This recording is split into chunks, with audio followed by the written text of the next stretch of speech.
Good evening friends, मैं पुष्कर वाजपेयी आप लोग का स्वागत करता हूं एक नए क्लास में, जहां हम लोग मेडिवल हिस्ट्री पर चर्चा कर रहे हैं। उसी लास्ट क्लास को हम लोग कंटिन्यू करेंगे यहाँ पर। तो जो नए व्यूवर्स हैं उनको बताना चाहूँगा, इस चैनल पर हम लोग कॉम्पिटिटिव एग्जाम के पर्पज से जीएस से संबंधित हिस्ट्री की तैयारी कर रहे हैं। एंशिएंट हिस्ट्री ऑफ भारतीय संविधान इंडियन कॉन्स्टिट्यूशन कंप्लीट हो गया, आप प्ले लिस्ट में जाकर देख सकते हैं या डिस्क्रिप्शन बॉक्स में मैं लिंक शेयर करूँगा। ओके, तो ज़्यादा टाइम वेस्ट ना करते हुए हम लोग स्टार्ट करते हैं मेडिवल हिस्ट्री, जहां हम लोग दिल्ली सल्तनत पढ़ रहे हैं। दिल्ली सल्तनत में हम लोग खिलजी वंश पढ़ रहे हैं। खिलजी वंश का 2 से 3 वीडियो हो चुके हैं। खिलजी वंश में हम लोग अलाउद्दीन खिलजी पर चर्चा कर रहे हैं। जैसे मैं बता चुका हूँ, खिलजी वंश लगभग 30 ईयर्स के आसपास इसका टाइम पीरियड रहा था। 1290 से 320 तक, 1320 तक इसका टाइम पीरियड लगभग 30 साल तो इन्होंने शासन किया। तो इसमें सब मैक्सिमम जो पोर्शन है, मैक्सिमम जो पोर्शन रहा है वो अलाउद्दीन खिलजी का रहा। तो अलाउद्दीन खिलजी पर ही मेजर हम लोग कंसंट्रेट किए हैं। तो जैसा मैं लास्ट वीडियो में बता चुका था, अलाउद्दीन खिलजी से 2 से 3 वीडियोस होंगे। तो आज उसका सेकंड वीडियो है। आज की वीडियो में हम लोग अलाउद्दीन खिलजी के जो उसके सैन्य अभियान थे उस पर चर्चा करेंगे। सैन्य अभियान कौन कौन से थे, जितने भी उसने युद्ध लड़े थे, मंगोलों के अगेंस्ट क्या किया था, कितने सैन्य अभियान थे, किस तरह उसने पूरे भारत को जीतने का प्लान बनाया था, उन सब पॉइंट्स ऑफ व्यू पर चर्चा करेंगे। तो स्टार्ट करेंगे। उससे पहले जो नई सीरीज़ हम लोग ने स्टार्ट की है, इंडियन कॉन्स्टिट्यूशन, कुछ क्वेश्चन मैं पुटअप करता हूँ लास्ट वीडियो में। तो लास्ट वीडियो में हमने क्वेश्चन पूछे थे फंडामेंटल राइट से रिलेटेड थे कि आर्टिकल 33, 34 और 35 में रिलेटेड किससे हैं। मिस्टर अंजनी त्रिपाठी ने हमेशा बिल्कुल सही आंसर दिए हैं। तो उन क्वेश्चन को थोड़ा सा ब्रीफली हम लोग देख लेते हैं। आर्टिकल 33, 34, 35 पहले समझ लेते हैं। 33 फंडामेंटल, ये जो देखिए स्टूडेंट ऐसे करते हैं, ये लाइन तो पढ़ लेते हैं कि फंडामेंटल राइट्स का मेंशन किया गया आर्टिकल 12 से आर्टिकल 35 तक इंडियन कॉन्स्टिट्यूशन में फंडामेंटल राइट्स को मेंशन किया गया है, ये तो पढ़ लेते हैं। लेकिन उसके बाद वो ना तो आर्टिकल 12 पढ़ते हैं, ना तो आर्टिकल 13 पढ़ते हैं, सीधे आर्टिकल 14 से स्टार्ट करके आर्टिकल 32 तक पढ़ते हैं। तो 12 में क्या है, यही भी मैं चर्चा कर चुका हूँ। 13 में क्या है, इस पर भी चर्चा कर चुका हूँ। आप मेरे कॉन्स्टिट्यूशन के वीडियोस में देख चुके हैं। पूरा मैंने थोड़ा सा उस वीडियो की थोड़ी सी क्वालिटी लो है, लेकिन हाँ अगर आप थोड़ा कंसंट्रेट होकर देखें तो मैटर मैंने बहुत ज़बरदस्त मैटर दिया है उसमें, आप एक बार चेक करके देखिए उसको। तो आर्टिकल 12, 13 सब पे हमने डिस्कस किया। उसका उस सिलेबस का थोड़ा सा मैंने लेवल भी हाई रखा, लेकिन अब मैंने लेवल थोड़ा सा लोअर कर दिया है मिडिवल हिस्ट्री और एंशिएंट हिस्ट्री को लेकर। तो आर्टिकल 33, 34, 35 तीनों आर्टिकल ऐसे हैं जो एक कहीं ना कहीं फंडामेंटल राइट का एक्सेप्शंस का रोल प्ले कर रहे हैं। आर्टिकल 33 देखिए, मैं सिंपल लैंग्वेज में लेके चलूंगा। आर्टिकल 33 इंडियन कॉन्स्टिट्यूशन भारत को इस अधिकार देता है, भारत सरकार संसद को यह अधिकार देता है कि वह कुछ विशिष्ट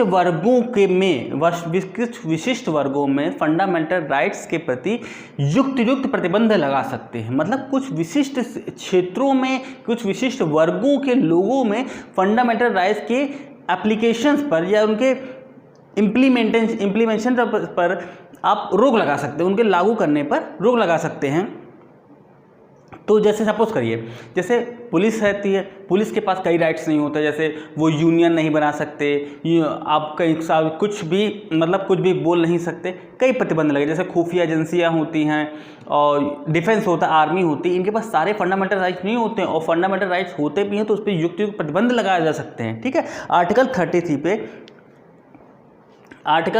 पे देखिए, इस पर कुछ जो विशिष्ट वर्ग होते हैं उनके फंडामेंटल राइट की इम्प्लीमेंटेशन इस पर रोक लगी होती है। मतलब फंडामेंटल राइट मिले तो हैं, लेकिन उसको आप अप्लाई नहीं कर सकते। जैसे पुलिस हो गई, खुफिया एजेंसी हो गई, डिफेंस हो गए। और डिफेंस में देखिए, यही नहीं कि यहाँ तक डिफेंस में जो बावर्ची होता है, नाई होता है, ये भी इन पर भी फंडामेंटल राइट्स पर रोक लगी होती है। आप जैसे फॉर एग्जांपल, आप छोटा सा एग्जांपल लेके चलते हैं, फंडामेंटल राइट्स रिलेटेड तो नहीं है, लेकिन आप इसे समझ सकते हैं। जैसे आप खुफिया एजेंसी में राइट टू इन्फॉर्मेशन एक्ट के तहत यदि कोई सूचना मांगे तो जरूरी नहीं गवर्नमेंट दे उस बारे में, मतलब वो देश हित में है। कुल मिला के देश हित में सरकार को, संसद को यह अधिकार देकर देश हित में वो कुछ विशिष्ट वर्गों के फंडामेंटल राइट्स के लागू होने पर प्रतिबंध लगाया जा सकता है। 1 लाइन में आर्टिकल 34, इसको थोड़ा समझने वाला है। ये है मार्शल लॉ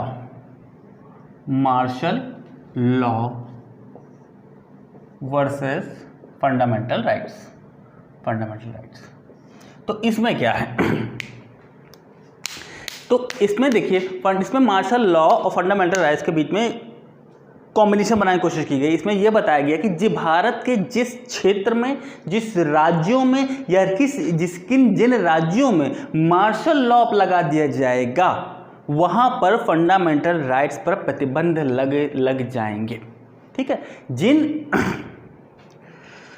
जिस क्षेत्र में सिंपल लैंग्वेज में जिस क्षेत्र में या जिस राज्य में मार्शल लॉ अप्लाई कर दिया जाएगा वहाँ पर फंडामेंटल राइट्स पर प्रतिबंध लगा जाएगा। अब ये मार्शल लॉ क्या होता है? मार्शल लॉ क्या होता है? देखिए इसे संविधान में कहीं भी डिफाइन नहीं किया गया है, डिफाइन नहीं किया गया, लेकिन इसका सामान्य मतलब होता है सैन्य प्रशासन। मतलब जब आर्मी कंट्रोल करने लगती है, सैन्य प्रशासन से ले लिया। अब क्या मतलब, इसका क्या मतलब होता है? आपने कभी भी देखा भी हो, जैसे बोलते हैं कर्फ्यू, अपनी भाषा में हम लोग बोल सकते हैं कर्फ्यू लग जाता है। यदि किसी क्षेत्र में युद्ध की स्थिति, दंगा की स्थिति, अशांति की स्थिति, जहां पर प्रशासन या शासन अपने सामान्य नियमों को अप्लाई नहीं कर पा रहा है, वहां पर सैन्य प्रशासन लगा दिया जाता है या कर्फ्यू लगा देता है या सेना को भेज दिया जाता है नियम को फिर से अप्लाई करवाने के लिए। अब देखिए तो होता कैसे है, जैसे कभी मैंने बताया जैसे युद्ध की स्थिति आ गई, दंगे या अशांति किसी तरह की स्थिति आ गई, अशांति की स्थिति आ गई, तो क्या होता है, जो राज्यपाल होते हैं, जो गवर्नर होते हैं, वो उस क्षेत्र को अशांत क्षेत्र घोषित कर देते हैं और सेंट्रल गवर्नमेंट को रिपोर्ट फॉरवर्ड कर देते हैं। ये तो आपको जानकारी होगी कि राज्यपाल अपने राज्य से रिलेटेड जितनी भी गतिविधियां होती हैं उसकी रिपोर्ट सेंट्रल को फॉरवर्ड करते हैं हर 15 दिनों में। ठीक है, तो 15 दिनों तो इस गवर्नर जो होते हैं वो सेंट्रल को रिपोर्ट फॉरवर्ड कर देते हैं, अशांत क्षेत्र घोषित करते हैं। तो सेंट्रल जो सरकार होती है उस क्षेत्र में मार्शल लॉ लगा देती है, मतलब सैन्य प्रशासन लगा देती है, आर्मी को डिप्लॉय कर देती है उस पर कि आप वहाँ जो जन सामान्य स्थिति है, जो सामान्य कानून है उसको रिज्यूम करवाइए, जो दंगे हैं, जो अशांति फैल गई उसको ख़त्म करवाइए। अब देखिए इनके पास एक कहा जाए जो एक ऑटोक्रेट पावर आ जाती है यहाँ पर, फंडामेंटल राइट्स नहीं, और इनके पास सारी पावर है, सैन्य प्रशासन के पास सारी पावर्स आ जाती है। अब ये जिस तरह चाहेंगे वहाँ पे कानून पाएगा, इसीलिए बोलते हैं कर्फ्यू में बाहर मत करना, गोली मार दी जाती है। तो ऐसे लोग, इसीलिए सारी पावर सेना के पास आ जाती है वहाँ पर।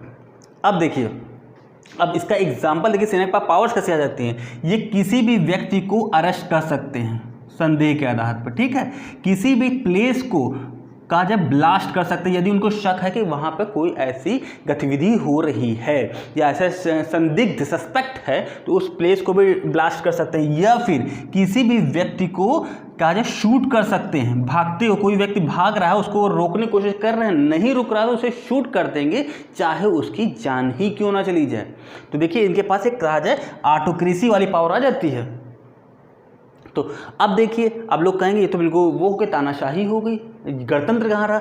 बिल्कुल गणतंत्र नहीं है ये हम मान सकते हैं, लेकिन यही मार्शल लॉ जब स्थिति कंट्रोल से बाहर हो जाती है तब इस तरह की पावर लगाई जाती है, मार्शल लॉ लगा दीजिए। अब देखिए इसमें देखिए स्टेट का क्या रोल, जो स्टेट गवर्नमेंट है तो उसका क्या रोल प्ले होता है। यदि इस तरह की कोई भी गतिविधि, मैंने एक एग्जांपल सेट किया, इस तरह की कोई गतिविधि अप्लाई होती है तो स्टेट गवर्नमेंट कोई भी एक्शन नहीं ले सकती इसके अगेंस्ट, जो डिफेंस है इसके अगेंस्ट कोई भी एक्शन नहीं ले सकती। यदि किसी स्थिति में एक्शन लेना पड़ेगा तो इसे होम मिनिस्ट्री मतलब गृह मंत्रालय से पहले परमिशन लेनी पड़ेगी, गृह मंत्रालय से परमिशन लेनी पड़ेगी, देन ही वो इस पर एक्शन ले सकते हैं। इसीलिए आर्टिकल 34 देख लीजिए कितना खतरनाक है। अगर फंडामेंटल राइट्स को उल्लंघन हो जाता है, स्थितियाँ इतनी खराब हो जाती है कि जन सामान्य का अशांति फैल जाती है, जो जिला प्रशासन होता है या तो राज्य प्रशासन होता है वो फेल हो जाता है, कानून अपने लॉ एंड ऑर्डर पूरी तरह फेल हो जाता है, तब संसद या सरकार आर्टिकल 34 के तहत मार्शल लॉ अप्लाई करती थी। मार्शल लॉ समझ में आया। अब देखिए 35 क्या होता है, इसी का ही कॉम्प्लीमेंट्री है, दोनों का कॉम्प्लीमेंट्री है। 35 संसद को यह अधिकार देता है कि फंडामेंटल राइट्स के कुछ एक्सेप्शंस हैं, फंडामेंटल राइट्स के कुछ एक्सेप्शंस हैं, उनको आप पूरी तरह अप्लाई कराने के लिए ज़रूरी कानून बना सकते हैं। ठीक है, अब देखिए एक्सेप्शंस कहते हैं, देखिए जितने भी फंडामेंटल राइट्स के सबके एक्सेप्शंस हैं, सिर्फ आर्टिकल 18 को छोड़ के। आर्टिकल 18 जो उपाधियों का अंत है, इसको छोड़ के सारे आर्टिकल्स जितने भी हैं उसका कोई ना कोई एक्सेप्शन है। देखिए आर्टिकल 14 में देख लेते हैं, आर्टिकल जो विधिक समय समता का अधिकार है उसमें राष्ट्रपति सांसद का एक्सेप्शंस है। आर्टिकल 15 देख लेते हैं, इससे आर्टिकल 15, 16, 17 जितने भी आप देखेंगे सबके एक्सेप्शन में। मैं एग्जाम्पल जैसे आर्टिकल 16 आप देख लीजिए, नौकरियों में समानता का प्रावधान है, तो वहीं रिजर्वेशन का भी प्रावधान बताया गया है। हर तरह का एक्सेप्शन बताया गया। तो इन्हीं अपवादों को अप्लाई कराने के लिए संसद को ये विधि बनाए, कानून बनाने का अधिकार दे दिया गया है। आर्टिकल 30 ये अगर फंडामेंटल राइट्स के किसी अपवादों को अप्लाई कराना है तो इसके तहत आप कानून बना सकते हैं। अब इसे एग्जाम्पल देखिए, जैसे आर्टिकल 16(3) रिजर्वेशन रिलेटेड है, आर्टिकल 32(3) लास्ट टाइम मैं बता चुका हूँ, आर्टिकल 34, 33 एंड 34, ठीक है, ये एक कहा जाए फंडामेंटल राइट्स के एक्सेप्शंस हैं, ठीक है। तो इतना मैंने आपको शॉर्टली बता दिया। अगर आपको डिटेल में चर्चा करनी है तो आप मेरे इंडियन कॉन्स्टिट्यूशन के वीडियो देख लीजिए, उसमें मैंने काफ़ी डीपली जाकर एनालाइज किया हुआ है। ओके, तो अब हम चलेंगे आगे की तरफ, लेकिन उसके पहले जो कॉन्स्टिट्यूशन के 2 क्वेश्चन हैं उसको आज मैं फिर नए क्वेश्चन डिस्कस करूँगा। तो पहला क्वेश्चन है,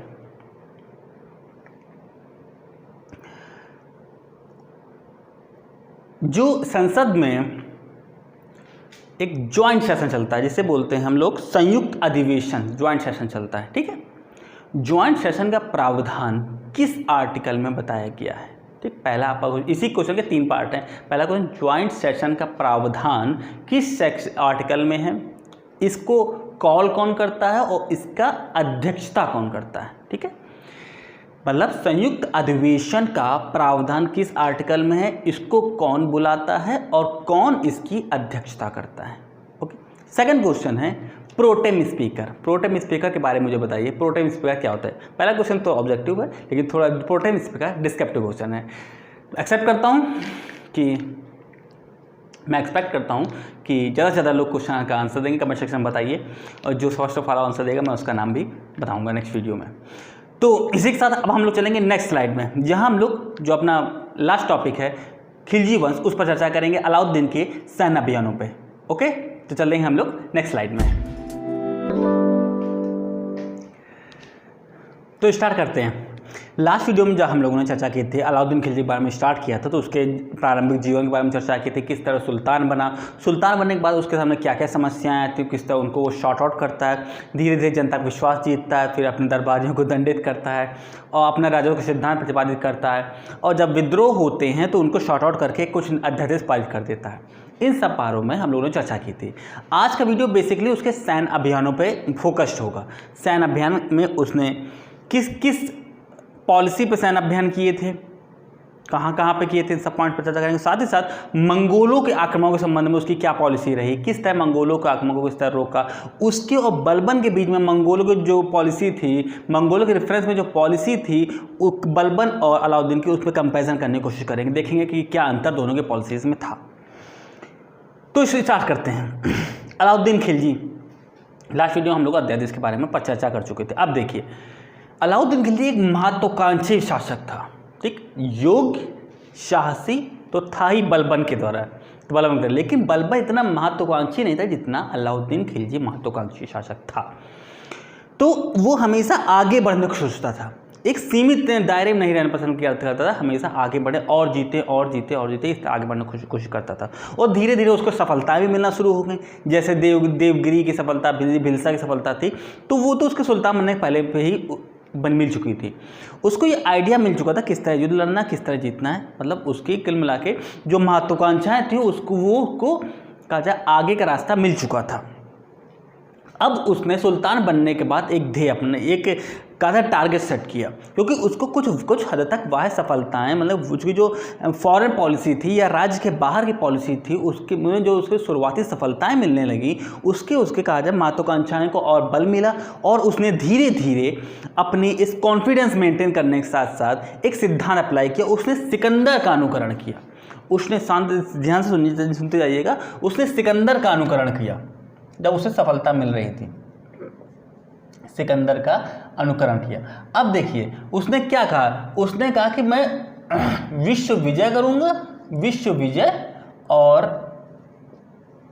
एक धर्म की स्थापना करूँ, एक नए धर्म की स्थापना करूँगा, है ना, क्योंकि खलीफा से तो पटरी खाती नहीं थी इसकी, तो एक धर्म की स्थापना करूँ। लेकिन इसका मैंने कहा था एक दिल्ली का कोतवाल था जो इसका एक मित्र था, सिर्फ उसी की सलाह मानता था, अला उल मुल्क। तो उसने उसको सजेशन दिया कि ना ऐसा ना करें, इन दोनों प्लान को कैंसिल कर दीजिए, ठीक है। अब पहले आप देखिए कि भारत में ही जितने राष्ट्र हैं उनको जीतिए, भारत में ही जितने राज्य हैं उनको जीतिए और उनको एक राष्ट्र में सम्मिलित करिए, मतलब जो पूरी दिल्ली सल्तनत में पूरे हिंदुस्तान के सभी राज्यों को जीत लिए, उसमें मोस्टली सबके सब हिंदू ही राज्य थे। तो अलाउल मुल्क ने सजेशन दिया था कि सभी राज्यों को जीतने का, तो उसने इसी प्लान को सैंक्शन किया कि अब विश्व विजय थोड़ी देर होल्ड किया जाए, सभी राज्यों को जीता जाए, उनको एक राष्ट्र में कंसोलिडेट किया जाए, एक राष्ट्र में कंबाइन किया जाए। अब इसी नीति के तहत उसने सभी राज्यों पर, हिंदू राज्यों पर अटैक करने की नीति योजना बनाई।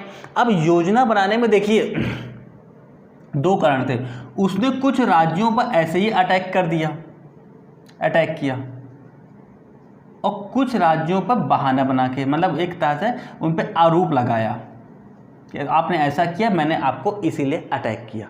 लेकिन छोड़ा किसी को नहीं, सबको कुल मिला के कोशिश किया कि सबको उसने एक पॉलिसी के तहत बड़े बड़े जितने भी राज्य हैं सबको जीतने का प्रयास करने लगा। कुल मिला के अब देखिए अटैक किया तो उसको कहा जाए, एक राइटर लिखते हैं कि उसको अटैक करने के लिए किसी बहाने की प्रतीक्षा नहीं कर रहा था, तो ठीक, जिसमें बहाना मिल जाए, जिसको तो दूसरा उपाय कर सके उसको तो उसने अटैक कर दिया। लेकिन जो अन्य राजा थे, जो जिससे उसका कोई मेल मिलाप नहीं था, कोई बैर नहीं था, जो अपना शासन अलग करते थे, उनसे उसको कोई युद्ध करने का बहाना नहीं मिला था, तो उनको ऐसे ही अटैक कर दिया, ठीक है। अब देखिए इसकी जो अटैक की पॉलिसी रही वो दो भागों में हम लोग डिवाइड कर लेते हैं, एक नॉर्थ की और एक साउथ की, मतलब एक उत्तर विजय और एक दक्षिण विजय, एक उत्तर विजय और एक दक्षिण विजय। इन्हीं दोनों पॉइंट्स पर हम लोग देखेंगे कौन कौन सी। अब देखिए दोनों में बेसिक अंतर था, दोनों में एक बेसिक अंतर था। बेसिक अंतर क्या था? उत्तर के विजय में उसकी था एम्पायरलिज्म की पॉलिसी थी। एम्पायरलिज्म मतलब अपनी विस्तारवादी नीति थी। अब इसका क्या मतलब होता है? विस्तारवादी नीति का मतलब उन राज्य जो उत्तर के राज्य थे उनको जीत कर वो दिल्ली सल्तनत में मिला लेता था, अपने राज्य का विस्तार कर रहा था। लेकिन दक्षिण में ऐसा नहीं करता था, दक्षिण को उनको अधीनता स्वीकार कर देता, वो चाहता था कि वो हमारी अधीनता स्वीकार कर लें और हमको वार्षिकी धन भेजते रहें, वार्षिकी या कर भेजते रहें। उनको ये नहीं चाहते कि हम अपने हम उस पर हमारे सुविधा शासन करें, ऐसा नहीं, जिसका शासन है वो करे, बस हमारी अधीनता स्वीकार करें, हमारे कंट्रोल में रहे और हमको वार्षिक धन भेजते रहें। और यहाँ पे जो उत्तर के राज्य जीते थे उसमें कहा था कि भैया हमारा ही सब कुछ चलेगा, हमारा ही सूबेदार बैठेगा, हमारा ही शासन चलेगा, सारे rules regulation law and order सब हमारा ही चलेगा। तो दो पॉलिसी बेसिक अब ये क्वेश्चन पूछा जाता है कई बार कि उत्तर की पॉलिसी और उत्तर विजय दक्षिण विजय में जो बेसिक अंतर था, आधारभूत अंतर था, वो क्या था? वो यही था कि उत्तर की जो विजय थी वो विस्तारवादी नीति के अधीन थी और जब दक्षिण की विजय थी वो सिर्फ उसकी अधीनता स्वीकार करने को टारगेट को लेकर चल रही थी। अब देखिए उत्तर की पॉलिसी में जो पहली विजय आती है, उत्तर को लेकर चलेंगे। जैसे उत्तर में हम लोग सबसे पहले देखेंगे, देखिए कौन कौन सी देखेंगे, मुख्य देखेंगे, गुजरात विजय देखेंगे, रणथंभौर देखेंगे और चित्तौड़ देखेंगे। चित्तौड़ में हम लोग रानी पद्मिनी की कहानी पर भी चर्चा करेंगे, कितनी सत्यता है कितनी सत्यता नहीं, उन सब पॉइंट पर चर्चा करेंगे। थोड़े से पॉइंट ऑफ व्यू इतिहासकार के अलग अलग हैं तो थोड़ी सी डिस्क्रिपेंसी आती है, उन सब पॉइंट्स पर चर्चा करेंगे। साथ में जो एक्स्ट्रा होंगे उस पर देख लेंगे। बस मोटे तौर पे एग्जांपल मोस्ट इंपॉर्टेंट यही होते हैं, गुजरात, रणथंभौर और चित्तौड़। तो गुजरात को देख लेते हैं, थोड़ा सा गुजरात को देखते हैं। 1297 के आसपास की 1297 के आसपास की बात है। यहाँ के गुजरात का शासक था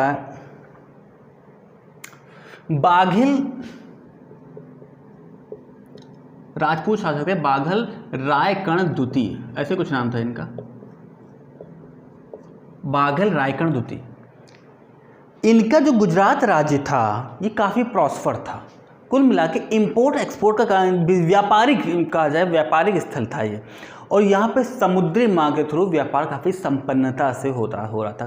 कुछ इतिहासकार लिखते हैं कि इसी टारगेट को लेकर ही अलाउद्दीन ने यहाँ पर अटैक किया। समुद्री मार्ग से ईरान और अरब देशों से यहाँ पर व्यापार हो रहा था। तो अलाउद्दीन ने अपने सेनापति, देखिए नाम याद रखिएगा, कई बार नाम आएगा, उलूग खां व नुसरत खां या नुसरत खां को भेजा था कि जाके अटैक करके आओ इन पर। अब ये अटैक करके आया तो रायकर्ण द्वितीय जो थे, जो रायकर्ण द्वितीय थे, ये भाग गए। और कहाँ शरण कहाँ ली इन्होंने?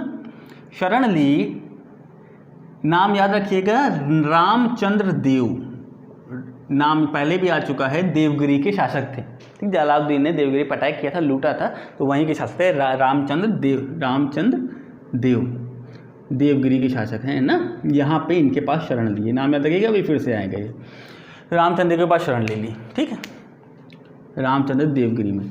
अब देखिए यहाँ पे उलूग खां नुसरत खां ने, गुजरात खाली हो गया, शासक भाग गए, तो यहाँ पर इन्होंने उसको काफ़ी हद तक लूटा, पूरे नगर को लूटा। और सोमनाथ मंदिर, जिसको महमूद गजनवी पहले तोड़ चुका था, उसको रिपेयर भी करवाया था, कुमारपाल तृतीय थे शायद, कुमारपाल तृतीय ने उन्होंने रिपेयर कराया था सोमनाथ मंदिर को, जीर्णोद्धार करवाया था, तो उसको भी इन्होंने फिर से लूटा, सोमनाथ मंदिर को। और लूटते लूटते कुल मिला के आप देखिए अलाउद्दीन की पॉलिसी कहाँ थी, कहाँ पे डिस्क्रिपेंसी आ रही है। उसका टारगेट था हिंदू राष्ट्र को, जितने भी हिंदू स्वतंत्र राज्य हैं उनको खत्म, उनके अस्तित्व को ख़त्म करके दिल्ली सल्तनत में मिलाना। लेकिन यहाँ पर खंभात में जो साक्ष्य मिले, खंभात के बारे में जो बताया गया, यहाँ पे हिंदू मुस्लिम सबका रक्तपात किया गया, किसी को नहीं बख्शा गया। तो खंभात में सब भक्त यहाँ तक खंभात तक लूटते लूटते पहुँचे। अब इसके बाद आगे क्या हुआ, खंभात में जब खंभात में नुसरत खां ने एक हिजड़े को खरीदा, कितने में? 1000 दिनार में। और उस हिजड़े का नाम था, काफ़ी लोगों को पता होगा, मलिक काफूर। अब कुछ लोग क्वेश्चन उठाएंगे, और क्वेश्चन वही उठाएंगे जिन्होंने पद्मावत मूवी देखी है ध्यान से। ठीक है, तो मैंने कहा था मूवीज़ को इसमें मर्ज करने की कोशिश मत करिएगा, मूवीज़ रिलेटेड नहीं होगा। ठीक, एनसीईआरटी की बेस्ड कोर्स सिलेबस होता है। मलिक काफूर को 1000 दिनार में खरीदा था, इसीलिए मलिक काफूर को 1000 दिनारी भी कहते हैं, 1000 दिनारी भी कहा जाता है। मलिक काफूर को 1000 दिनारी भी कहा जाता है, और इसको ताज उल मुल्क भी कहा गया। अब नुसरत खां ने जब इसको खरीद लिया तो 1000 दिनारी भी कहा गया, और उसको ये उपाधि देकर दिल्ली भेज दिया सुल्तान की सेवा में। मलिक काफूर एक हिजड़ा था। अभी इसके भी चर्चा काफ़ी हद तक होगी। तो इसके बाद क्या होता है, उलूग खां नुसरत खां दोनों लोग जीत के जाते हैं। जब लौट रहे होते हैं गुजरात विजय के बाद, तो लास्ट वीडियो हम लोग चर्चा करते हैं, 9 मुस्लिमों का विद्रोह होता है। जब ये अपने विजय उत्सव मना रहे होते हैं, 9 मुस्लिम जो होते हैं, जो मंगोल दिल्ली में आके बस जाते हैं, वो विद्रोह कर देते हैं। बंटवारे को लेकर, लूटे हुए धन को बंटवारे को लेकर फोर्थ फिफ्थ हिस्सा मांग रहे होते हैं। तो नुसरत खां का भाई अलाउद्दीन खिलजी का भतीजा उसी विद्रोह में मारे जाते हैं। तो उसके बाद नुसरत खां कत्लेआम करवाता है और सभी 9 मुस्लिमों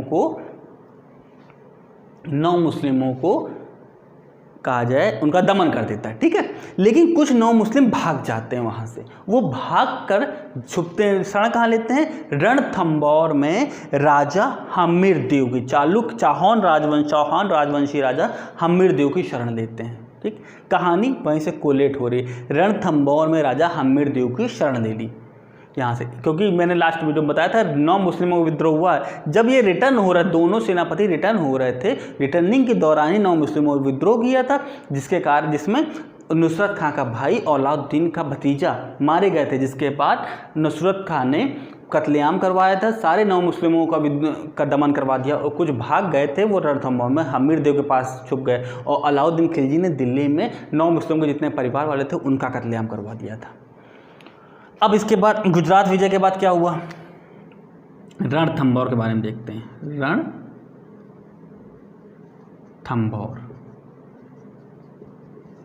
जैसा मैं बता चुका हूँ, कहानी वहीं से कोलेट हो रही। कुछ 9 मुस्लिम आके यहाँ पे शरण लेते हैं।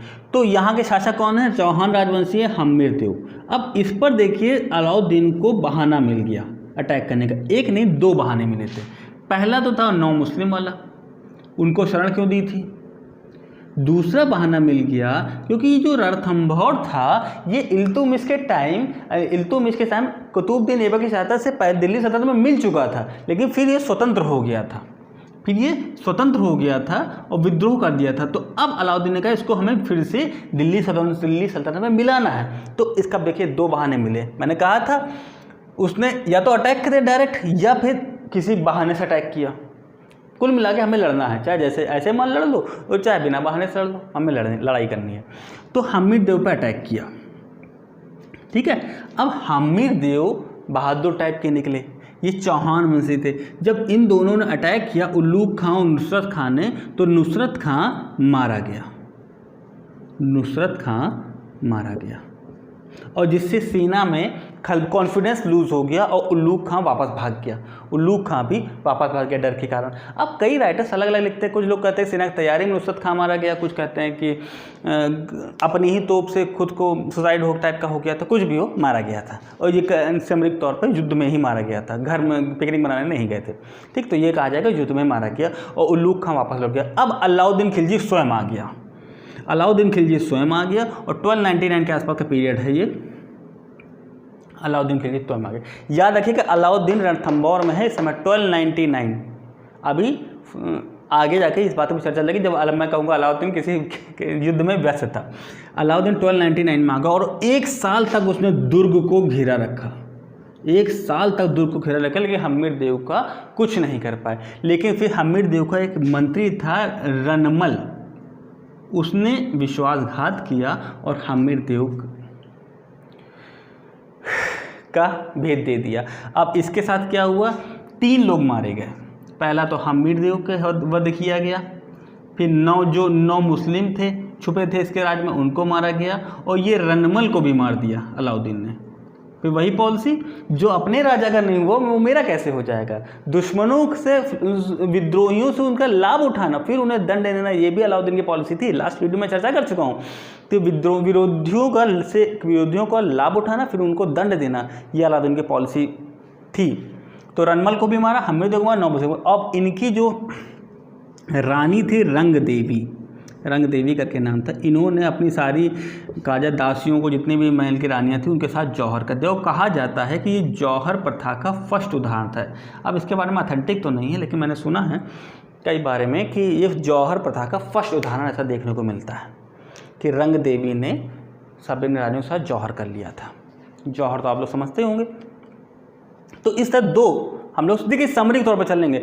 अब कुछ लोग यहाँ कहेंगे कि उनकी वाइफ से शादी कर ली थी, कुछ राइटर्स लिखते हैं वाइफ को ले गया था, फिर उसकी पुत्री छुड़ाने आए थे। उन सब पॉइंट्स पर हम लोग चर्चा नहीं करेंगे, वो सब फिजूल के पॉइंट्स होते हैं। अलग अलग राइटर अलग अलग पॉइंट ऑफ व्यू पे लिख देते हैं।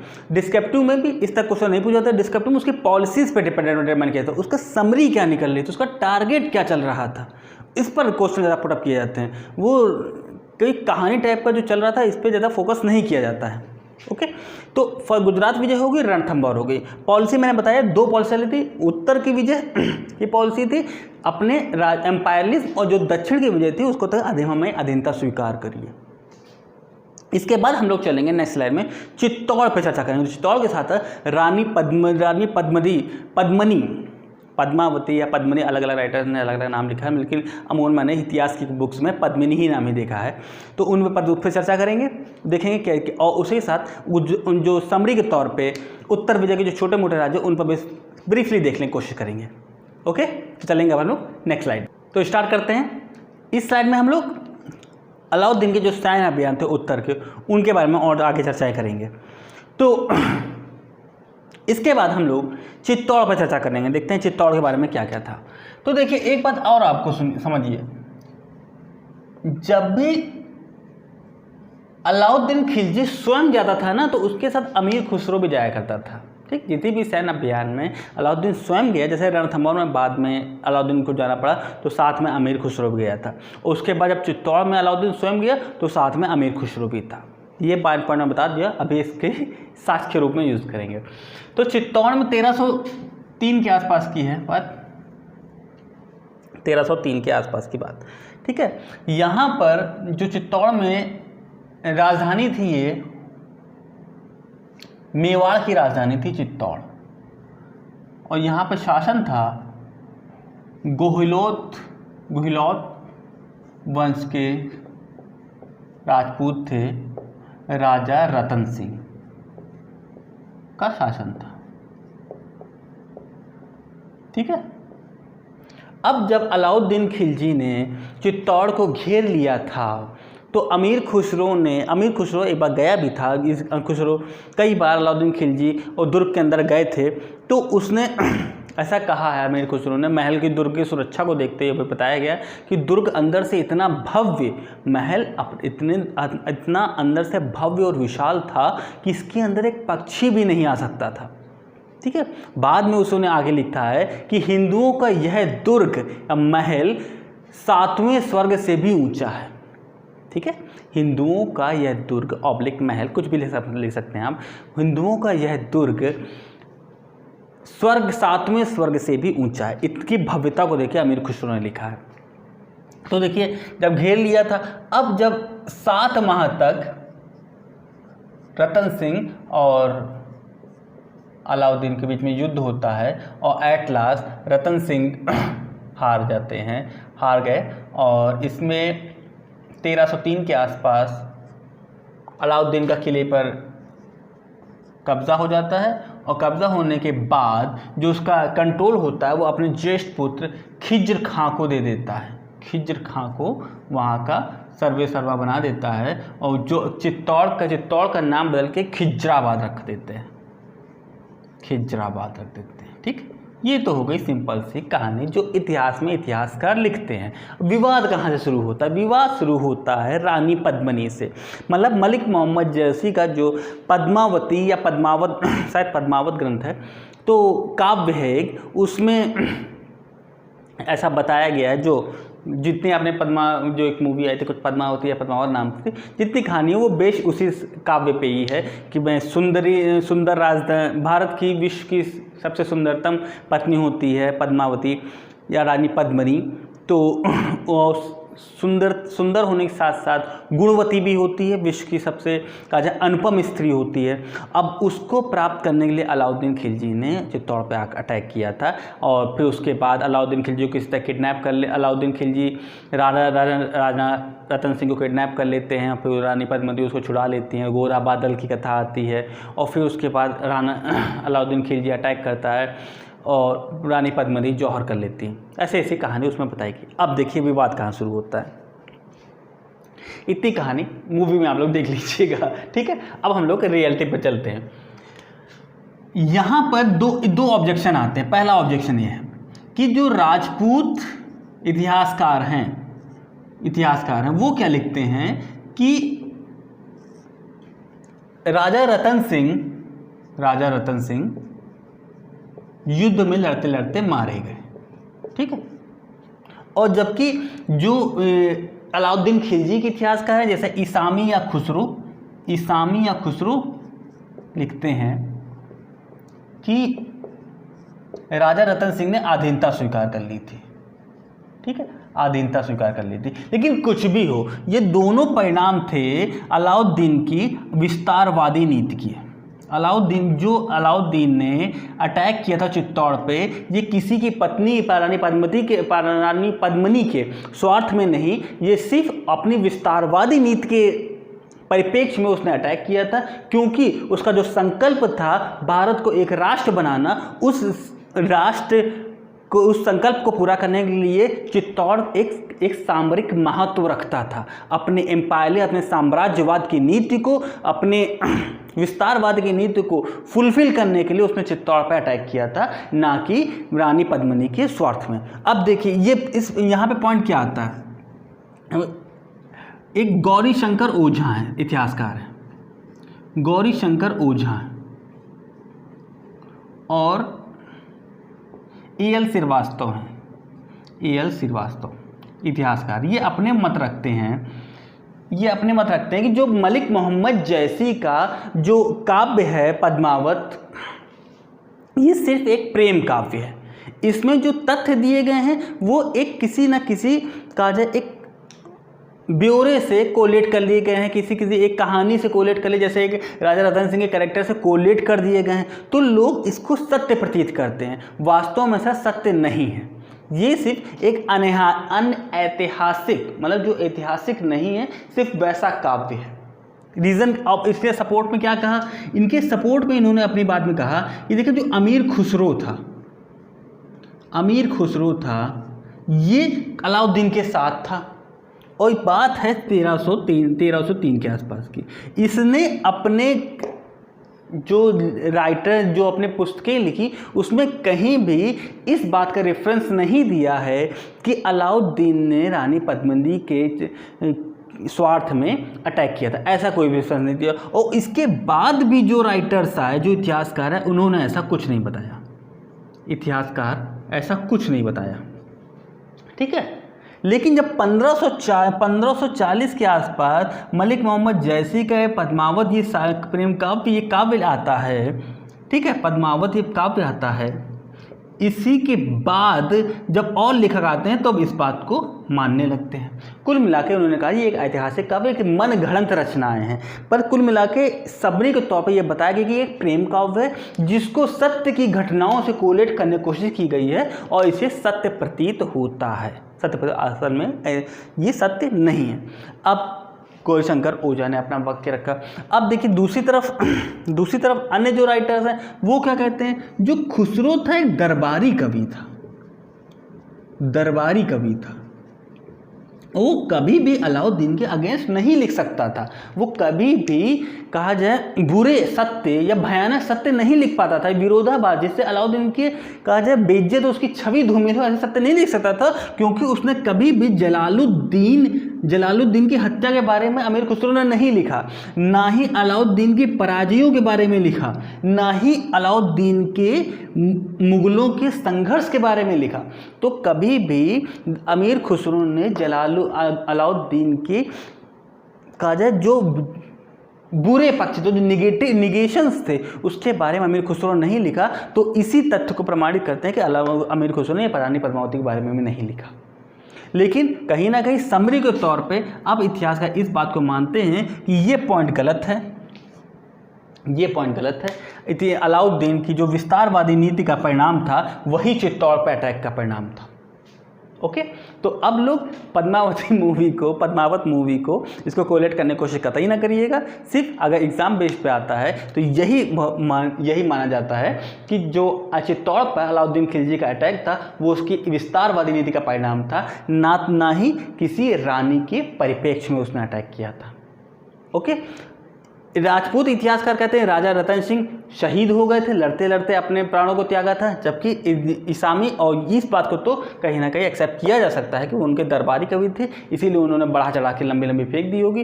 लेकिन राजपूत इतिहासकार झूठ नहीं लिखेंगे, इस बात को तो एक्सेप्ट किया जा सकता है। सामरिक तौर पर फिर से मैं बता रहा हूँ, अलाउद्दीन ने चित्तौड़ पे, मेवाड़ की राजधानी चित्तौड़ पे अटैक अपनी विस्तारवादी नीति के तहत किया था। 7 महीनों के संघर्ष के बाद राजा रतन सिंह की मृत्यु हो जाती है और अलाउद्दीन खिलजी का किले पर अधिकार हो जाता है। अलाउद्दीन खिलजी अपने ज्येष्ठ पुत्र खिज्र खां को वहाँ का शासक, सूबेदार या शासक नियुक्त करता है और चित्तौड़ का नाम बदल के खिजराबाद रख देता है। ठीक, इतना ही आपको सामरिक तौर पर पढ़ना है। अब इसके बाद और कुछ खास नहीं है, रणथंभौर हो गया, गुजरात हो गया और चित्तौड़ हो गया। इसके बाद देखिए 3 और मोटे तौर पर देखे जाते हैं। मालवा, जिसके शासक थे, मालवा के शासक थे महलक देव, ठीक है, और मारवाड़, जिसको हम लोग सेवान, कोई बुक में इसको सेवान भी लिखा था, सेवान भी लिखा रहता है। इसके शासक थे शीतल देव और जल्लौर, ये उसका लास्ट शासक, ये उत्तर का ये लास्ट अभियान था जल्लौर। यहाँ के शासक थे कान्हा देव थे साहब, कृष्ण देव द्वितीय या कान्हा देव।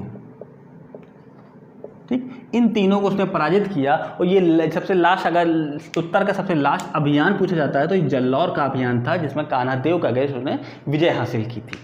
इस तरह उत्तर के विजयों के बारे में हम लोग चर्चा की। मोस्टली गुजरात, रणथंभौर और चित्तौड़ के बारे में पूछा जाता है। चित्तौड़ का थोड़ा सा कन्फ्यूजन क्रिएट होता है, तो उसके बारे में कोशिश करिए आपको अलग और सोर्सेज मिले, लेकिन नेट से नहीं। नेट में कहीं ना कहीं विवादित चीज़ें लिखी होती हैं तो लोग गूगल कर लेते हैं, उसको तुरंत आंसर, उसको बिल्कुल वेरीफाइड आंसर मांगते हैं, कहीं ना कहीं गलत होता है। बुक से आप अच्छे इतिहासकारों के बुक पढ़िए, ब्लॉग्स पढ़िए उनके, तो आपको एक ऑथेंटिक नॉलेज मिलेगा। ओके, तो अब हम लोग चलेंगे नेक्स्ट स्लाइड में। उत्तर के विजय में पारी में पढ़ लिया, जहां उसका मेन टारगेट समझ में आता है कि लोग अपने उत्तर के राज्यों को जीत कर अपने राज्यों में सम्मिलित करके दिल्ली सल्तनत को और बढ़ाना। देखिए अब हम लोग दक्षिण के विजय में चलेंगे। दक्षिण के विजय के बारे में देखेंगे कि सिर्फ उसका टारगेट होगा दक्षिण के विजय के राजा को अधीनता स्वीकार कर लेना और उनसे कर वसूली करना। राइट, तो अब हम लोग चलेंगे नेक्स्ट स्लाइड में। उसके आगे अलाउद्दीन खिलजी के उत्तर विजय के बारे में पढ़ने के बाद अब हम लोग दक्षिण के विजय के बारे में चर्चा करेंगे। तो कुछ फैक्चुअल पॉइंट्स उसको थोड़ा सा ध्यान से नोट करते जाइएगा। अलाउद्दीन पहला शासक था जिसने दक्षिण के राज्यों की विजय की, और साथ ही साथ पहला सुल्तान होने के साथ साथ पहला सेनापति भी था, क्योंकि इसके जब सुल्तान होने से पहले उसने देवगिरी और भिलसा में अटैक किया था, वो भी दक्षिण के ही राज्य थे, तो इसीलिए पहला सेनापति भी था जिसने दक्षिण के राज्यों को विजय किया था। First point. इसके बाद अलाउद्दीन ने जितने भी दक्षिण के राज्यों को विजय की वो सिर्फ अधीनता स्वीकार करने के साथ साथ वार्षिकी कर देने पे फोकस था, उसको कोई अपने अंपायरलिज्म यानी कि विस्तारवादी नीति पे परिणाम नहीं था। फिर उसने जो दक्षिण के राज्य विजित किए उसमें जो मोस्टली रोल प्ले किया वो मलिक काफूर का था। उसने दक्षिण के राज्यों को जीतने के लिए मोस्टली जो भेजा वो मलिक काफूर को ही भेजा। अब दक्षिण के राज्यों में जो मुख्य रूप से 4 राज्यों की बात होती है। एक होती है देवगिरी, दूसरा होती है तेलंगाना जिसे हम लोग मैसूर भी बोलते हैं, नहीं तेलंगाना वारंगल के आसपास, वारंगल राजधानी थी। फिर थर्ड राज्य है द्वार समुद्रम होयसाल, ठीक, और फिर फोर्थ वन है पांड्य जिसकी राजधानी मथुरा कही गई। ठीक, तो चलिए एक एक करके देखते हैं। थोड़ा सा अगर आप समझना चाहें तो इस तरह आप समझ सकते हैं। पहला यहाँ देवगिरी, फिर तेलंगाना, ठीक है, फिर यहाँ Dwar Samudram and the last one is Pandey. इस तरह का थोड़ा सा सीन बन रहा था। ठीक है, आप इस तरह समझ सकते हैं। सिर्फ दक्षिण के रास्ते, सबसे लास्ट में दक्षिणतम था पांड्य वंश, पांड्य राज्य। अब देखिए एक बार सबको हम लोग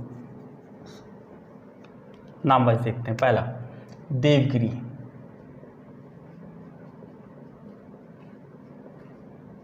ठीक, ये कहाँ का राज्य? महाराष्ट्र के आसपास का क्षेत्र है। ठीक है, महाराष्ट्र के आसपास का क्षेत्र है और इसकी राजधानी ही थी देवगिरी। शासन किसका था? रामचंद्र देव का। रामचंद्र देव का शासन था। मैंने आपको बता चुका था जिन्होंने रायकर्ण द्वितीय को शरण दी थी देवगिरी में, उनका शासन था। अब यहाँ पर क्या हुआ? पहला पॉइंट, बहाना मिल गया अलाउद्दीन खिलजी को। अलाउद्दीन खिलजी का नाम है कि रायकर्ण द्वितीय को इसने शरण दी थी, इसीलिए हम इस पर अटैक करेंगे। रायकर्ण द्वितीय को शरण दी थी इसीलिए हम अटैक करेंगे। हमारे दुश्मन को शरण दी। दूसरा कारण क्या था? देखिए देवगिरी को 1294 में अलाउद्दीन खिलजी जीत चुका था पहले ही, तो वादा किया गया था कि कुछ एक राज्य प्रांत का शासन देने के साथ साथ रामचंद्र देव ने वार्षिकी कर देने का भी वादा किया था, लेकिन 3 साल से कर नहीं भेजा था। ठीक है, तो 3 साल से कर नहीं भेजा था, इसीलिए उस पर अटैक किया। अब मलिक काफूर को ही भेजा था। अगेंस्ट में किसको भेजा? मलिक काफूर को, और मलिक काफूर ने इसको पराजित करके बंदी बना लिया। बंदी बनाया। अब बंदी बना के इसको सुल्तान के समक्ष लाया, लेकिन सुल्तान तो जस्ट अपोजिट हो गया। अलाउद्दीन समझ, तो अलाउद्दीन ने इसके साथ सम्मानपूर्वक व्यवहार किया। सम्मानपूर्वक व्यवहार करता है और इसको देखिए राय रायन की उपाधि दे दी थी। राय रायन की उपाधि देने के साथ साथ राज शक्ति का जो प्रतीक होता है कुछ स्वर्ण छत्र वो भी दिया और आधा सम्मान के साथ इसका सम्मान किया। अब रामचंद्र देव भी गदगद हो गए इतने सम्मान से, एक सुल्तान हमारा इतना सम्मान कर रहा है, तो खुशी खुशी में अपनी पुत्री झात्यामाली का विवाह कर दिया। ये शायद मैंने टर्म लास्ट टाइम बता दिया था, मिसमैच हो गया मुझसे। देवगिरी 1294 में नहीं, यहाँ पर संभवतः ऐसा बोलते हैं कि रामचंद्र देव ने अपनी पुत्री का विवाह अलाउद्दीन से कर दिया था। और फिर जीवन पर्यंत रामचंद्र देव अलाउद्दीन की अधीनता स्वीकार किया रहा, कभी भी उसने विद्रोह नहीं किया। कभी भी उसने दोबारा विद्रोह नहीं किया। लेकिन देखिए जहाँ से शुरू हो रही है, मैं लास्ट पॉइंट बता रहा हूँ, लेकिन 1312 के आसपास ऐसी बात है कि यहाँ पे जब रामचंद्र देव की मृत्यु हो जाती है तो उनके ज्येष्ठ पुत्र शंकर देव विद्रोह कर देता है और स्वतंत्रता अधीनता स्वीकार करने से मना कर देता है। फिर मलिक काफूर आता है, मलिक काफूर को मैं MK लिख रहा हूँ। मलिक काफूर आता है और यहाँ पे इसको हरा कर खुद शासक बन जाता है। अब शासक इसलिए मलिक काफूर बन जाता है क्योंकि देखिए, ये देखिए मलिक काफूर का अलाउद्दीन का कहा जाए साउथ का सबसे लास्ट अटैक है। इसको मैं कोलेट कर रहा हूँ, ये समझिए कि सबसे लास्ट है। इसी के बीच में वो तीनों विद्रोह हो जाएंगे, तीनों सैन्य अभियान हो जाएंगे। तो लास्ट टाइम जब मलिक काफूर इतना धीरे धीरे जिस अभियान में भेजा गया, द्वार समुद्रम जीत लाया, पांडे राज को जीत लाया और फिर तेलंगाना जीत लाया, तो उसके उल्लूक खां जो उसके दरबारी थे वो उसे ईर्ष्या करने लगे थे। ईर्ष्या का भी एग्जाम्पल एक और आएगा मंगोल आक्रमण में। तो इससे कारण मलिक काफूर वहाँ दिल्ली में रहना पसंद नहीं करता था कि कहीं हमको भी रास्ते से ना हटा दिया जाए, क्योंकि जो ज़्यादा उठता था अलाउद्दीन उसको रास्ते से हटा देता था। तो इसीलिए अब मलिक काफूर यहाँ का शासक बन गया और लगभग 2-3 साल तक टिका रहा। लेकिन जब उसे खबर मिली कि अलाउद्दीन की तबीयत खराब हो गई है, तो 1315 के आसपास वहीं का कोई राजपूत शासक था, शायद उसका नाम हरपाल या हरमाल ऐसे कुछ था नाम, उसको शासन छोड़ के वापस दिल्ली लौट गया और यहीं से ख़त्म हो जाता है उसका दक्षिणतम अभियान, यहीं से ख़त्म होता है। देखिए जहाँ शुरू हुआ वहीं से ख़त्म हो गया। अब इसी बीच में देखिए देवगिरी अभियान था, महाराष्ट्र के आसपास का क्षेत्र है, रामचंद्र देव उसके शासक थे। 2 कारण मिलते हैं, रायकर्ण द्वितीय को शरण दी थी और करनी भेजा था। मलिक काफूर आता है, पराजित करता है, बंदी बना के ले जाए, इसको वो कैदी बना के ले जाता है। लेकिन अलाउद्दीन सम्मान करता है, रायन को उपाधि भी देते हैं और स्वर्ण छत्रक भी देते हैं। इससे गदगद हो जाता है रामचंद्र देव और अपनी पुत्री का विवाह कर देता है और जीवन भर अधीनता स्वीकार कर लेता है। लेकिन जब उसका पुत्र आता है तो वो विद्रोह कर देता है, जिसमें मलिक काफूर हरा के खुद शासक बनता है और फिर 1350 में छोड़ के चला जाता है। ये कहानी खत्म हो गई। देखिए जितने विद्रोह पढ़ा रहा हूँ ना मैं, अब आप कहेंगे इससे ही फैक्चुअल क्वेश्चन है। जैसे अब मैंने विद्रोह पढ़ा तो दिया आपको, इसको आपको कहानी के टाइम पे पूरी तरह रट जाएंगे और कभी भी कोई भी फैक्चुअल को, जैसे रायन की उपाधि किसने किसको दी थी, ठीक है, इन्हीं से फैक्चुअल क्वेश्चन में। तो कभी कभार जब डिस्क्रिप्टिव अगर को लिखना पड़े आपको, तो भी आप किसी चीज़ को अच्छे से समझा सकते हैं। कभी कुछ स्टूडेंट्स होते हैं वो डिस्क्रिप्टिव ना पढ़ करके फैक्चुअल 1 लाइन पे या ऑब्जेक्टिव पढ़ने पे ज़्यादा फोकस रहते हैं, वो बहुत बड़ी गलती कर रहे हैं। जब भी आप डिस्क्रिप्टिव पढ़ेंगे तभी भी कभी भी आपको एग्ज़ाम में क्वेश्चन के माध्यम से कंफ्यूज नहीं कर सकता, क्योंकि आपको उसका बैकग्राउंड ही पता है कैसे क्या हो रहा है। अगर आपको स्टेटमेंट वाइज भी क्वेश्चन मिलेंगे तो कभी भी आप कंफ्यूज नहीं होंगे। तो मेरी राय ये अवश्य मानिएगा कि हमेशा डिस्क्रिप्टिव पढ़ने की कोशिश करिए, कभी भी ऑब्जेक्टिव पढ़ने की कोशिश ना करिए। हाँ, डिस्क्रिप्टिव पढ़ने के बाद उसको एक्सरसाइज करने के लिए ऑब्जेक्टिव पढ़ सकते हैं, ठीक। अब इसके बाद दूसरा अटैक होता है तेलंगाना। ये तो आप जानते हैं आंध्र प्रदेश के आसपास का क्षेत्र होता है तेलंगाना। इसकी राजधानी होती है वारंगल, इसकी राजधानी होती है वारंगल और यहाँ पर काकतीय वंश के शासक प्रताप देव का शासन होता है। अब देखिए प्रताप देव का शासन होता है, लेकिन इनसे एक पुराना भी संबंध होता है अलाउद्दीन खिलजी का। पुराना संबंध ये होता है कि 1303 में अलाउद्दीन ने छज्जू के नेतृत्व में एक सैन्य अभियान भेजा था प्रताप देव के अगेंस्ट, लेकिन वो फेल हो जाता है, हार जाता है, प्रताप देव हरा दे। तो अब 1309 में मलिक काफूर को फिर भेजता है, क्योंकि अलाउद्दीन को एकमात्र ऐसी पराजय जो मिली वो खटक रही थी, वो तो शीघ्र जीतना चाहता था तेलंगाना को। तो उसने 1303 में मलिक काफूर को भेजा और मलिक काफूर जीत के आ गया। लेकिन कहा जाता है इस संधि के परिप्रेक्ष्य में प्रताप देव ने विश्व प्रसिद्ध कोहिनूर हीरा मलिक काफूर को दिया था, जिसने उसे अलाउद्दीन खिलजी को भेंट कर दिया था, ठीक है, ऐसा कहा जाता है। अब इसके बाद कुछ खास नहीं होता है। इसके बाद होता है द्वार समुद्रम, होयसाल, आई थिंक कर्नाटक के आसपास का क्षेत्र है। होयसाल या होयसाल ऐसा ही कुछ उन्होंने, इसका द्वार समुद्र राजधानी है और वीर बल्लाल तृतीय का शासन रहा था यहाँ पर। ठीक है, और सैनिक कार्रवाई के थ्रू इसको जीत लेता है। इसमें उसके बारे में कुछ खास पॉइंट नहीं है। इसके बारे में ये पॉइंट, जब मलिक काफूर इसको अभियान पे चल ही रहा था, अभियान से लौट ही रहा था, तभी इसके मलिक काफूर के पास एक संदेश आता है कि पांडे राज्य पर भी अटैक करो, वहाँ भी जीतो, वहाँ पे पांडे राज्य को जीतो। ठीक, मलिक काफूर तो वो अब दिल्ली न लौटकर सीधे पांडे राज पर अटैक करता और यहाँ का शासक था वीर पांडे। असल में बैकग्राउंड में ये चला कि वीर पांडे और सुंदर पांडे दो भाई थे। ओके, अब वीर पांडे सुंदर पांडे दो भाई थे जो उत्तराधिकार के लड़ रहे थे, और वीर पांडे सुंदर पांडे को हरा दिया था। और सुंदर पांडे गया था अलाउद्दीन के पास और उसकी अधीनता स्वीकार करते हुए शासक बनने की इच्छा जाहिर की। तभी अलाउद्दीन ने मलिक काफूर को भेजा कि जाके वीर पांडे को हरा के आओ। तो मलिक काफूर जब वीर पांडे यहाँ पर जाता तो है, लेकिन वीर पांडे भाग जाता है और उसको पकड़ नहीं पाता है। मलिक काफूर इसको ना तो पकड़ पाता है ना ढूंढ पाता है। तो अंत में जो रिजल्ट आता है कि ये पांडे राजवंश अधीनता स्वीकार नहीं करता है और मलिक काफूर लौट आता है। एकमात्र ऐसा दक्षिण राज्य है जिसने अधीनता स्वीकार नहीं की। लेकिन हाँ, लूट की दृष्टि से, अगर धन की दृष्टि से देखा जाए तो बेस्ट रहा ये अभियान, बेस्ट रहा। इसने इस राज्यवंश को लूटा, खूब सारा धन लूट के ले गया मलिक काफूर। ठीक, तो समरी के तौर पे सिर्फ एक देवगिरी का अभियान बेस्ट रहा और उसके बाद तेलंगाना, बाकी सब तो चुटपुट रहे।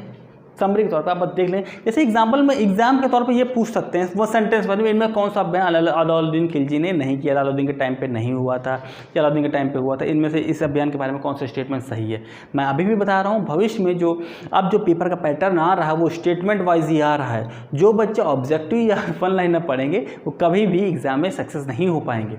अभी आप डिस्क्रिप्टिव पढ़े, प्रॉपर नोट्स बना के काफ़ी डिस्कस करते हुए पढ़ें। ठीक, जैसे किसी को आप समझा रहे हो इस टॉपिक पर आपस में डिस्कस करें, आपको बहुत अच्छे रिजल्ट्स मिलेंगे। तो अलाउद्दीन खिलजी के हम लोगों ने सैन्य अभियानों पर चर्चा की, उत्तर के सैन्य अभियान और दक्षिण के अभियान। कुछ खास नहीं रहा, लेकिन हाँ कुछ अभियान पे पढ़ने वाली चीज़ें भी आई, जैसे चित्तौड़ पे, गुजरात, रणथंभौर, देवगिरी, इस तरह के अभियानों पर चर्चा करने को आई। उसके बाद जो दोनों के समरी थे, क्या उद्देश्य था, उस पर चर्चा की हम लोगों ने। अब एक छोटा सा टॉपिक को पढ़ता है, अलाउद्दीन के टाइम में मंगोल आक्रमण भी हुए, कई मंगोल आक्रमण हुए, लेकिन मेजर तौर पर हम लोग बेसिकली 3 से 4 के बारे में चर्चा करते हैं। एक कहानी टाइप पे है, हम लोग इस सीरियल वाइज चलेंगे और देखते रहेंगे मंगोल के अगेंस्ट बलबन और अलाउद्दीन की पॉलिसी में क्या डिफरेंस रहा, क्या कंपैरिजन रहा और किस तरह अलाउद्दीन खिलजी ने मंगोलों के आक्रमण को संघर्ष करते हुए काफ़ी हद तक रोका। तो चलेंगे अब हम लोग नेक्स्ट स्लाइड में करते हैं। छोटा सा पोर्शन है अलाउद्दीन और मंगोल के बीच में आक्रमण, जो संघर्ष की स्थिति चली, काफ़ी लंबे समय तक चली, ऑलमोस्ट 8 से 10 साल तक मंगोल और अलाउद्दीन का जो संघर्ष चलता रहा। अब समरी के तौर पे कहा जाता है कि अलाउद्दीन का जो शुरुआती 10 साल का पीरियड रहा, लगभग 20 साल तक शासन किया, शुरुआती 10 साल का जो पीरियड रहा, इसमें अलाउद्दीन का शासन का काफ़ी अशांतिपूर्वक रहा, अशांति से भरा रहा, क्योंकि मोस्टली उसका कारण था मंगोल आक्रमण। मंगोल आक्रमण एक रेगुलर टाइम पे वो कंटिन्यू आक्रमण कर रहे थे, जिसमें अलाउद्दीन उलझा रहा, एक संघर्षरत स्थिति बनी रही। सर्वाधिक मंगोल आक्रमण अलाउद्दीन के टाइम ही हुए थे। ठीक है, ये क्वेश्चन याद रखिएगा, सर्वाधिक most of the attacks of Mongol Alauddin के टाइम ही हुए थे। अलाउद्दीन के टाइम सबसे ज़्यादा मंगोल आक्रमण हुए। अब देखिए इसके बाद एक पॉलिसी आई। देखिए दोनों महत्वाकांक्षी थे, बलबन भी महत्वाकांक्षी था और अलाउद्दीन भी महत्वाकांक्षी था। दोनों अपने राज्य को बढ़ाना चाहते थे, लेकिन कहीं ना कहीं दोनों के पॉलिसी में एक बेसिक अंतर देखने को मिला। बेसिक अंतर यह देखने को मिलता है कि देखिए बलबन ने मंगोलों को रोका तो, लेकिन कहीं ना कहीं वो इंटरनल जो अन्य राज्य थे, अपने जो अन्य राज्यों को जीतने की कोशिश नहीं की। उसका सारा ध्यान अपने जीवन में रहा वो मंगोलों को रोकने को रहा। लेकिन उसके कंपैरिजन में जो अच्छा परफॉर्मेंस अलाउद्दीन ने दिया, वो साथ ही साथ उसने मंगोलों को तो रोका ही रोका, साथ में अन्य क्षेत्रों को विजित भी किया। ठीक है, जो एक प्लस पॉइंट जो अलाउद्दीन को देखने को मिला, उसने मंगोलों को तो रोका ही रोका, मंगोलों को रोका ही रोका, साथ ही साथ अन्य राज्यों को भी उसने जीता। ये बलबन से नहीं हो सका। बलबन से सिर्फ मंगोल पे ही कंट्रोल हुआ, अन्य राज्य को अपने जीत नहीं पाए। अब कुछ लोग इसके बारे में बताते हैं कि उसकी पॉलिसी थी कि कहीं दिल्ली की जनता भड़क ना जाए या फिर उसका कंट्रोल ना खो जाए, इस उद्देश्य से उसने ये पॉलिसी अपनाई थी। लेकिन सामरिक तौर पर रिजल्ट जो आता है उसी पर कंसिडर किया जाता है। रिजल्ट जो आया वो ये था कि अलाउद्दीन ने दोनों पे विजित किया। अब देखिए अलाउद्दीन की जो पॉलिसी रही वो बलबन के मंगोलों का रक्त एवं तलवार की पॉलिसी रही। ये क्वेश्चन अगर पूछा जाए रक्त एवं तलवार की पॉलिसी किसने अप्लाई की थी, वो अलाउद्दीन ने अप्लाई की थी मंगोलों के अगेंस्ट। ठीक है, कोई क्षमा याचना वाली नहीं, खुल के वार करते थे, खुल के लड़ाई करते थे।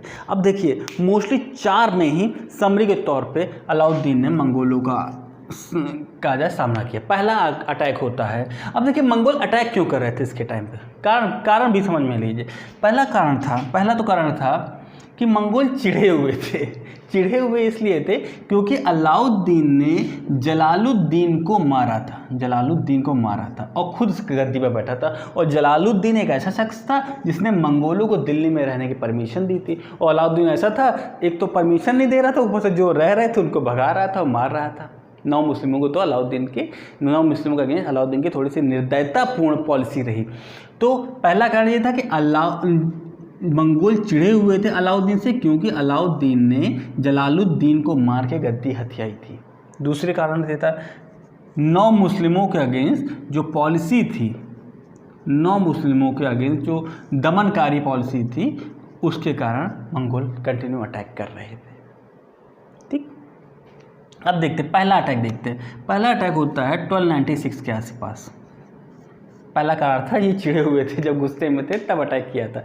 तो ट्रांस ऑक्सियान के शासक था शायद को दारा खान था, उसने अपने सेनापति कादिर खान को भेजा था अटैक के लिए। और इधर से देखिएगा, इधर से अलाउद्दीन ने किसको भेजा, उधर से कादिर खान आ रहा था, दारा खान का सेनापति, ट्रांस ऑक्सियान के शासक दारा खान का सेनापति, वर्सेस इधर अलाउद्दीन ने भेजा था उलूग खां और वह जफ़र खां। नाम याद रखिएगा जफ़र खां का, यह अभी रेफरेंस कई बार आएगा। जफ़र खां का नाम याद रखिएगा। दोनों में युद्ध होता है और ये अलाउद्दीन जीत जाता है। ठीक है, दूसरी बात। अब दूसरी बार टाइम हुआ 1299 में। मैंने बताया था अलाउद्दीन कहीं बिजी था रणथंभौर में, तो रणथंभौर में बिजी था। अब देखिए 1299 में जब अटैक हुआ तब अलाउद्दीन और उसकी सेना जो नुसरत खां थे और उलूग खां थे, आकत खां थे, ये सब बिजी थे। जफ़र खां भी बिजी था उस रणथंभौर में। तो अलाउद्दीन ने मंगोलों के अगेंस्ट जफ़र खां को भेज दिया और जफ़र खां ने अकेले ही मंगोलों को पराजित किया। इससे एक मंगोलों को पराजित किया। अब यहाँ पे जफ़र का हाईलाइट हो गया 2 कारणों से। अकेले इसने पराजित किया और दोनों में ये कॉमन था। तो इससे क्या हुआ, एक तो अलाउद्दीन इससे ईर्ष्या करने लगा, अलाउद्दीन की नज़र में चढ़ गया कि ये बहादुर इंसान है। और दिल्ली सल्तनत खिलजी वंश में एक ही रूल चल रहा था, जिसके हाथ में पावर होगी वही सिंहासन पर बैठेगा। दूसरा, उलूग खां ईर्ष्या करने लगा कि अब तो बड़े बड़े कॉन्ट्रैक्ट इसको मिलेंगे, हमारा तो इज्जत नहीं होगी। तो देखिए कहीं ना कहीं जफ़र खां के फेवर में निगेशन आने लगे। खासकर सबसे बड़ी बात है कि अलाउद्दीन आशंकित हो उठा था, अगेंस्ट में आ रहा था। अब देखिए इन्हीं हारों का बदला लेने के लिए कुछ ही दिन बाद 1299 में ही अचानक से इस बार मंगोल पूरी तैयारी से आए। मंगोल पूरी तैयारी से अचानक हमला किया, तो इसकी पूर्व सूचना सुल्तान को थी नहीं, तो सुल्तान भी तैयार नहीं था इस अटैक के बारे में। पूर्व सूचना नहीं थी तो सुल्तान तैयार नहीं था, अचानक से अटैक हो गया। तो सुल्तान ने अपने जो सलाहकार थे अलाउल मुल्क से सलाह मांगी कि बताओ अब क्या किया जाए। तो अलाउल मुल्क ने कहा कि हिकमत ए अमाली की पॉलिसी अपनाई जाए, मतलब कूटनीति की पॉलिसी अपनाई जाए। इसके तहत उसने कहा कि समयानुकूल यथा स्थिति को देखते हुए उनसे समझौता कर लिया जाए, एक तरह से यथा जो एक समय जो स्थिति बन रही है उससे संधि कर लेने में ही भला है। आप कुछ लालच दे दीजिए उनको, कुछ धन या कुछ भी प्रलोभन दे दीजिए जिससे वो वापस लौट जाएं। ऐसा अलाउल मुल्क ने सजेशन दिया, लेकिन अलाउद्दीन ने इसको डिनाई कर दिया, मना कर दिया, हम नहीं मानेंगे, किसी को पैसे नहीं देंगे वापस नहीं करेंगे। तो अलाउद्दीन ने अपने नुसरत खां, ज़फ़र खां, उल्लूग खां और आकत खां सबसे अच्छे सेनापति को तैयार किया और अटैक कर दिया। अब अटैक तो किया और साथ ही साथ अब मंगोल भागने लगे। तो देखिए अलाउद्दीन, नुसरत खां, उल्लूग खां और आकत खां तो रुक गए, लेकिन जफ़र खां पीछा कहा जाए 18 कोस तक पीछा किया था। 18 कोस तक जफ़र खां ने पीछा किया था और वहाँ पर जब जफ़र खां अकेला पड़ गया तो मंगोलों ने जफ़र खां को घेर कर मार दिया। अलाउद्दीन ने इसकी कोई मदद नहीं की, सहायता नहीं की। इससे अलाउद्दीन को डबल फ़ायदा हुआ। पहला फ़ायदा तो ये हुआ कि मंगोल मारे गए, मंगोल पराजित हुए। दूसरा मान लो जो एक महत्वाकांक्षी जफ़र खां था, जो एक शक्तिशाली शासक के रूप, शक्तिशाली योद्धा के रूप में उभर रहा था, उसका भी अंत हो गया। ठीक है, जफ़र खां का अंत हो गया। अब ये कहा जाता है कि अलाउद्दीन को जफ़र खां जैसे योग्य सेनापति के मृत्यु का कोई कुछ खास दुख नहीं हुआ, क्योंकि उसको जो आशंका थी वो खत्म हो गई, डबल फ़ायदा हुआ। अब जफ़र खां की बहादुरी के बारे में ऐसा बताया जाता है कि मंगोल इससे इतने भयभीत रहते थे कि जब वो अपने घोड़े को पानी पिलाते थे तो कहते थे कि क्या तुमने जफ़र खां को देख लिया है जो अपने प्यास बुझाने में डर रहे हो। ऐसा कहते थे, घोड़ों से कहते थे कि क्या तुमने जफ़र खां को देख लिया जो अपनी प्यास बुझाने से डर रहे हो। इतना भय व्याप्त था जफ़र खां के प्रति मंगोलों में। लेकिन अलाउद्दीन को लगा कि कल को ये मुझको मार देगा, इसलिए उसको मंगोलों के हाथों ही कोई मदद नहीं की, जिसके कारण वो मारा गया। लेकिन फोर्थ आक्रमण हुआ 1303 में। 1303 डेट याद रखिए, जब अलाउद्दीन ने चित्तौड़ पर अटैक किया था और कब्जा करके लौटा ही था, रिटर्न हुआ था, तभी मंगोलों ने आक्रमण कर दिया। अब इसके बाद क्या हुआ अब देखिए इसके बाद जो आर्मी है, एक तो वो कम है, ठीक है, दूसरी बात दुर्बल भी, अब थकी हारे लौटे हैं वहाँ से और तुम अटैक करके बैठे हो। तो इसने क्या कि मंगोलों ने अटैक करके पूरी प्लानिंग के साथ आए थे। अब यहाँ पे इसने एक सीरी का किला बनाया था। इसमें अलाउद्दीन सुरक्षित होके छुप गया। ये कहा जाए अब तुम घेरा डाल लो। लेकिन मंगोलों की एक कहा जाए कमी थी, वो कभी भी घेरा डालकर लेकिन लंबे समय तक वेट नहीं कर सकते। जैसे अलाउद्दीन एक साल तक वेट कर लेता था, चित्तौड़ में गए 1 साल तक, और नहीं रणथंभौर में 1 साल तक वेट किया था, चित्तौड़ में 7 महीने तक वेट किया था। इस तरह उस दिल्ली सल्तनत में जो खिलजी वंश के शासक थे, या कहा जाए दिल्ली सल्तनत में जितने भी शासक रहे, उनकी क्वालिटी रही कि वो इस मामले में इस कला से परिपूर्ण थे कि घेरा डालकर दुश्मन को कमज़ोर करके युद्ध करने की पॉलिसी में प्रवीण थे। लेकिन मंगोलों की ये कला नहीं जानते थे, वो घेरा डाल के किसी का वेट नहीं कर सकते थे। तो अलाउद्दीन अंदर छुपा रहा, तो 2 से 3 महीने बाद मंगोल रिटर्न हो गए। अब जब रिटर्न हो गए तब अलाउद्दीन का ज्ञान खुल गया। अब उन्होंने कहा कि इन मंगोलों का परमानेंट ट्रीटमेंट करना पड़ेगा, क्योंकि अभी तक तो ये सीमावर्ती क्षेत्रों में अटैक कर रहे थे, अब ये इनका संकट दिल्ली तक आने लगा है। तो उसने क्या किया, उसने 3 काम किए। सीरी का दुर्ग बना दिया, ठीक। दूसरी बात, दिल्ली में जितने दुर्ग थे उनको रिपेयर कराया, उनकी मरम्मत करवाई। फिर जो सीरी को अपनी राजधानी बना दी। अब यहाँ से एक सीमावर्ती क्षेत्र में जब अलाउद्दीन खुद ही बैठेगा तो मंगोल इंटर हो ही नहीं पाएंगे। सीमा के बिल्कुल बाउंड्री पर खुद ही बैठ गया कि राजधानी बना ली, खुद ही रह रहे हैं, तो इसके अंदर मंगोल जा नहीं पाएंगे। इसी कारण अब यहाँ से 1303 से अटैक्स हुए, 1304 में हुए, 5 में हुए, 6 में हुए, 7, 8 कंटिन्यू कई अटैक्स होते रहे, लेकिन उतने कारगर नहीं हुए जितने कारगर पहले हो रहे थे। और 1308 के आसपास कुछ इकबाल बंदा नाम का एक सैनिक था मंगोली, उसने अटैक किया था और सिंधु नदी के आगे कुछ बड़ा था तो उसे घेर कर मार दिया गया था। उसके बाद कभी भी मुगलों का अटैक, ये कहा जाए मंगोलों का अटैक अलाउद्दीन के टाइम पे नहीं हुआ। एक लंबे समय तक उसके बाद अटैक्स नहीं होते हैं मंगोलों के। ठीक है। तो समरी के तौर पे हम लोग ये देखेंगे कि अलाउद्दीन की जो पॉलिसी रही मंगोलों को, शुरुआत में तो कहा जाए युद्ध लड़ने में अपनी इंटरनल पॉलिसी, यानी कि आंतरिक विजय और मंगोलों दोनों के साथ एक साथ संघर्ष किया। लेकिन फिर जब धीरे धीरे उनको लगने लगा कि अब मंगोल दिल्ली तक पहुंचने लगे हैं, दिल्ली में संकट उत्पन्न होने लगा है, तो उसने परमानेंट इलाज ढूंढने के लिए कई किलों का निर्माण कराया, शीरी का किला का निर्माण करवाया, शीरी को राजधानी बना लिया और दिल्ली में जितने दुर्ग थे, जितने किले थे, उनकी मरम्मत भी करवाई और एक परमानेंट सोल्यूशन देने दिया।